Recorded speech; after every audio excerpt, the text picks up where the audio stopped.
CJP చేసినటువంటి ఈ యొక్క ఉద్యమాన్ని హైజాక్ చేయాలని కాంగ్రెస్ ప్లాన్ చేసింది. అయితే ఇక్కడ ధర్మేంద్ర ప్రధాన్ రాజీనామా చేయడంతో ఈ ఉద్యమం ఈ రోజుతో అయిపోతుంది. నెక్స్ట్ ఏం చేద్దామని కాంగ్రెస్లో సీజేపీ ఏమనుకుంటుంది, ధర్మేంద్ర ప్రధాన్ రాజీనామా చేయలేదు, ఎలాగో ఇకను చెయ్యడు, కాబట్టి మనం దీన్ని ఆగస్టు 15 వరకు కూడా మన పైనుండి వచ్చినటువంటి ఆర్డర్ల ప్రకారం కొనసాగించవచ్చని వీళ్ళు అనుకున్నారు.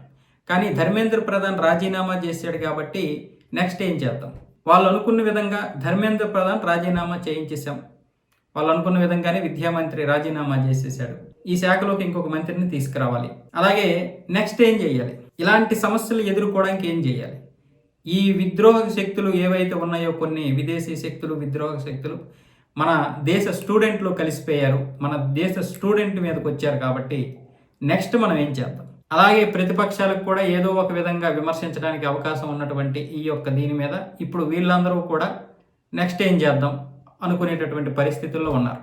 ఇప్పుడు అందరూ కూడా ధర్మేంద్ర ప్రధాన్ యొక్క రాజీనామా చెయ్యరు కాబట్టి ఖచ్చితంగా ఆగస్టు 15 వరకు కూడా మనం ఏదో ఒక విధంగా దీని గురించి మాట్లాడవచ్చు. ఆ తర్వాత ఎటువారటు వెళ్ళిపోవాలా, లేకపోతే ప్రభుత్వాన్ని రాజీనామా చేయడానికి మళ్ళీ పెద్ద ప్రయత్నాలు చేయాలి, నరేంద్ర మోదీ యొక్క రాజీనామా కోసం తీవ్రంగా ప్రయత్నాలు చేయడానికి అవకాశం దొరికిందని అనుకున్నటువంటి వారందరికీ కూడా మొత్తం అదంతా కూడా ఊహించినటువంటి షాక్తో ధర్మేంద్ర ప్రధాన్ రాజీనామా చేశారు. ఇప్పుడు ఏం చేద్దాం అనేది ఒక్కొక్కరు ఆలోచన.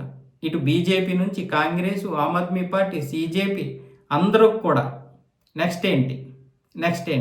కానీ బీజేపీకి 3 సంవత్సరాలు సమయం దొరికింది, ఇంకా 3 సంవత్సరాలు ఉన్నాయి. కాబట్టి ఖచ్చితంగా బీజేపీ ఇలాంటి ఈ యొక్క శక్తుల నుంచి కాపాడుకోవడానికి, ఇంకా పటిష్టంగా తయారవ్వడానికి, ఇంకా బలాన్ని పుంజుకోవడానికి మంచి అవకాశం అయితే దొరికింది. కాంగ్రెస్కి ఎలాగో దాని యొక్క ఇది పోరాటం చేయడం చేత కాదు, ఎవరైనా చేస్తే హైజాక్ చేయడమే తప్ప కాంగ్రెస్ వల్ల ఇంకేది కాదని ఈరోజు ప్రతిపక్ష పార్టీలు కూడా అర్థం చేసుకున్నాయి.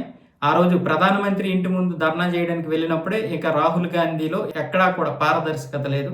ఆ రోజు సీజేపీతో కలిసి పిల్లల పక్కన కూర్చొని వాళ్ళకి మద్దతు తెలపాల్సినటువంటి ప్రధాన ప్రతిపక్ష నేత అలాంటి చిల్లర పనులు చేయడం ఏంటి అనేది కూడా చాలామంది మాట్లాడుకున్నటువంటి మాట. ఇప్పుడు సీజేపీ నిజంగా వాళ్ళ యొక్క శక్తులు ఏమీ లేకుండా, ఎటువంటి ఫండింగ్ లేకుండా ఉంటే బాగుండేది. కానీ ఎంతోమంది ఫండింగ్తో, ఎంతోమంది విద్రోహ శక్తులతో కలిసి పనిచేసింది. కాబట్టి ఈ నిజాలు తెలిసిన తర్వాత ఖచ్చితంగా విద్యార్థులే నీలాంటి వాడి పక్కన మేము ఆ రోజు కూర్చొని ధర్నాలు చేశాం, ఉద్యమాలు చేశామని వాళ్ళు అనుకుంటారు. అలాగే మిగతా రాజకీయ పార్టీలు కూడా అనుకునే ఉంటుంది. ఇక ఆమ్ ఆద్మీ పార్టీకి నోరు ఎలాగో రాదు, కాకపోతే పంజాబ్లో రేపు గెలవడానికి, నెక్స్ట్ ఎన్నికల్లో గెలవడానికి వీళ్ళకు ఒక ఊపు వచ్చిందని వాళ్ళు అనుకుంటారు. ఇదే సీజేపీని పట్టుకొని రేపు పొద్దున్న రాజకీయాలు తిప్పుతారు. కావాలంటే చూడండి.